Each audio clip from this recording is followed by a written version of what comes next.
Apakah agama Buddha mengajarkan bahwa manusia harus hidup berpasang-pasangan? Tidak ada ajaran dalam agama Buddha yang mewajibkan seseorang harus berpasangan dan harus menikah. Menikah adalah pilihan. Umat Buddha dapat hidup berumah tangga atau tidak berumah tangga di masyarakat. Dapat pula meninggalkan kehidupan keduniawian seperti para biku yang juga tidak berkeluarga. Ada petunjuk bahwa sekiranya seseorang ingin mencari pasangan untuk dinikahi, hendaknya mencari orang yang setara dalam 4 hal, yaitu setara dalam keyakinan, setara dalam moralitas, setara dalam kemurahan hati, dan setara dalam kebijaksanaan. Dengan demikian diharapkan akan terjadi pasangan yang harmonis dan yang dapat bertemu kembali di alam berikutnya setelah meninggal dunia. Buddha mengajarkan agar seorang suami harus setia dan berlaku baik kepada seorang istri. Seorang istri harus setia dan berlaku baik kepada seorang suami. Dengan demikian diharapkan agar pasangan suami istri tersebut dapat hidup berkeluarga dengan bahagia, bagaikan dewa dan dewi. Dengan kata lain, umat Buddha tidak dianjurkan untuk melakukan poligami, walau tidak ada ketentuan dalam agama Buddha yang melarang hal tersebut.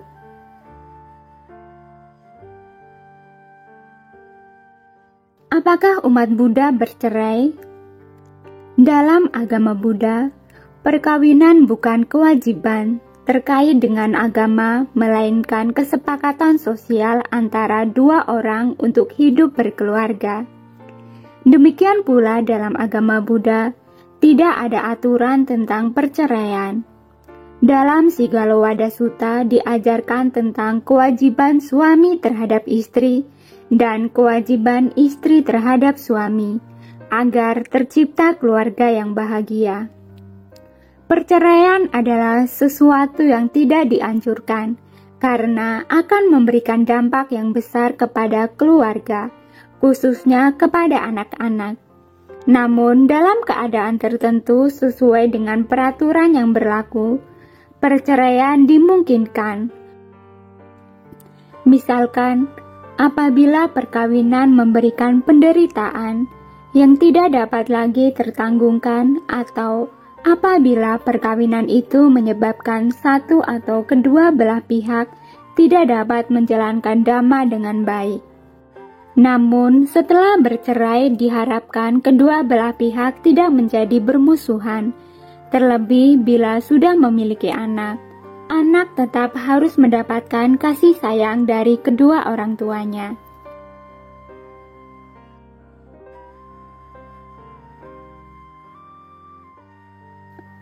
Bolehkah umat Buddha dimakamkan setelah meninggal?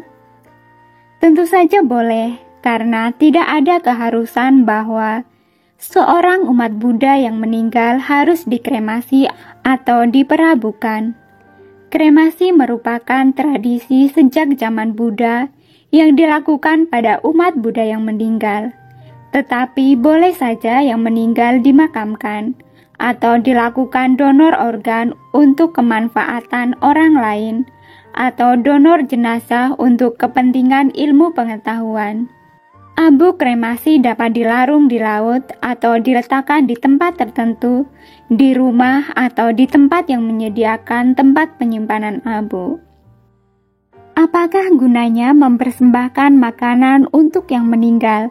Karena yang meninggal tentu tidak dapat memakan makanan itu. Mempersembahkan makanan untuk yang meninggal merupakan tradisi di banyak negara. Hal itu merupakan perwujudan rasa hormat dan kecintaan kepada orang yang telah meninggal, tanpa berpresentasi bahwa yang meninggal benar-benar akan memakan persembahan itu. Sama halnya dengan perwujudan rasa hormat dan kecintaan dalam bentuk menabur bunga yang indah dan harum di makam yang telah meninggal. Tentu juga tanpa presentasi bahwa yang meninggal akan melihat dan mencium harumnya bunga itu.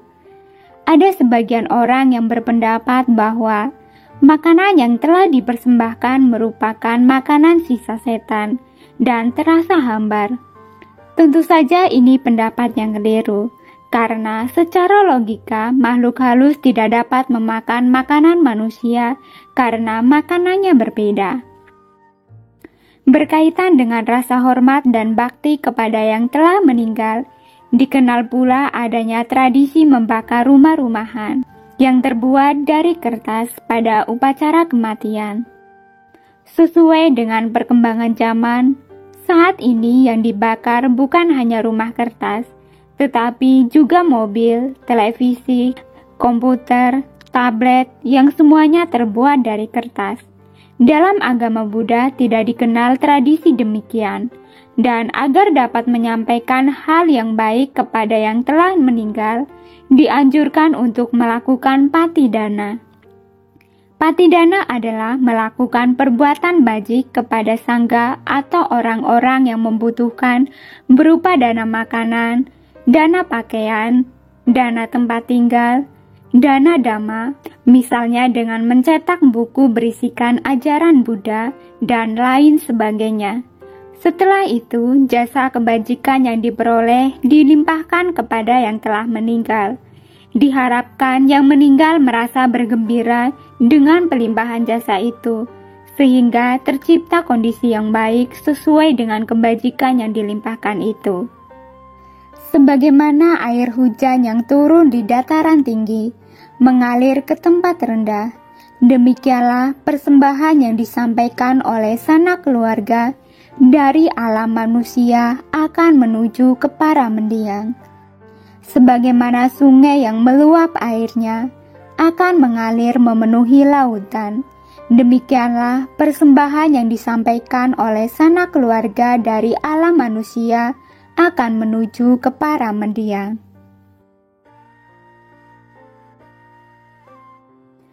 Apakah dalam agama Buddha dikenal adanya hari baik dan hari buruk? Agama Buddha tidak mengajarkan adanya hari baik atau hari buruk, karena pada dasarnya semua hari sama baiknya. Memang dulu ada kepercayaan seperti itu. Misalnya, bila akan berangkat kerja bertemu dengan hewan yang dianggap suci, maka itu pertanda baik, dan hari itu adalah hari baik. Sebaliknya, bila seseorang akan pergi berdagang kemudian bertemu dengan petapa yang hidup sederhana, meninggalkan keduniawian, maka dianggap sebagai pertanda ketidakberuntungan dan hari itu dianggap hari buruk. Buddha mengatakan dalam Anguttara Nikaya, para biku, makhluk apapun yang berperilaku benar lewat tubuh, ucapan dan pikiran sepanjang hari, maka pagi hari yang bahagia akan menjadi milik mereka. Demikian pula dinyatakan untuk siang dan malam hari. Apakah perbuatan baik seperti berdana dapat memberikan balasan yang berlipat ganda? Sesuai dengan hukum karma, perbuatan baik seperti berdana bagaikan menanam biji tanaman yang bila ditanam di tanah yang subur akan memberikan buah yang banyak dan berlipat ganda. Ada kisah seseorang berdana kepada Paceka Buddha dan bertekad semoga ia akan menikmati kemewahan di alam dewa dan alam manusia serta mencapai dhamma yang telah dicapai oleh Paceka Buddha. Ia terlahir kembali sebagai orang kaya pada masa Buddha Wipasi, berdana kepada Buddha Wipasi dan bertekad, semoga tidak ada orang atau air ataupun api yang akan mengambil hartanya. Pada zaman Buddha Gotama, ia terlahir kembali sebagai orang kaya yang kekayaannya tidak dapat habis ataupun dicuri.